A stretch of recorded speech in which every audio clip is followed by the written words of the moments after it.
Мөрөөдлийн театрын Самсара тэртех 2 зүрх драмын жүжиг 3 дугаар сарын 14-нд соёлын төвөргөнд нээлттэй гэлээ.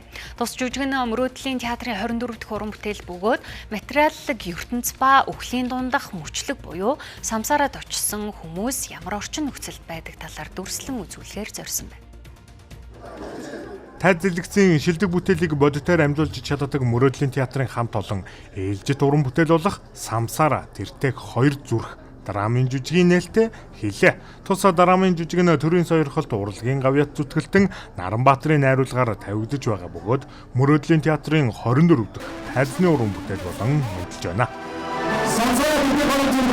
Энэ жүжиг маань Францын алдартай зохиолч Шмидт гэдэг хүний инээдмийн зохиол, эмгэнэлт инээдмийн зохиол байгаа. Энэ манай нэг явж байгаа рекламууд нэр нь Самсараа гэдэг өчгөр манайхан бол нэлээд тийм бас тийм хүнд драматургтай гэж ойлгосон юм шиг. Энэ бол инээдмийн жүжиг. Тэг хосууд 3 сарын 8 Мартин баяр болж байгаа учраас хосуудаа зориулж болсон байгаа. За энэ жүжигийн хувьд бол маш олон онцлогтой. Манай 24 дахь уран бүтээл болж байгаа. Мөрөөдлийн театр 11 он байгуулагдсан. Нийтдээ 2 сарын турш бэлтгэл хийгээд нээлттэй хийж байгаа. Тэгээд миний хувьд Мишель буюу эмэгтэй гол дүр дээр тоглосон. За тэгээд өмнөх тоглож байсан бөгөөд ажиллаж исэн дөрүүдээс ялгах нь гэвэл ситуац орчин арай сонирхолтой гэх юм уу?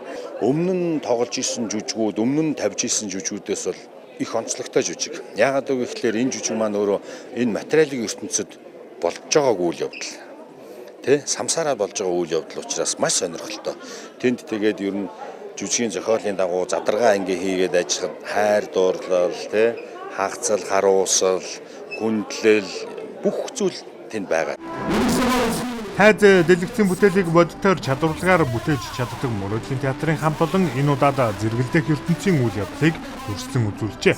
Бүхэл амьдралын заагт үйл ойлголцол, нөхөрлөл, хайр дурлалч байдаг гэдгийг харуулахыг зорьсон тус драмын жүжигийн төгсгөл нь хамгийн сонирхолтой гэж хэлсэн юм а. Тус жүжиг соёлын төв ордонд өдөр бүр 19 цагаас тоглогдно.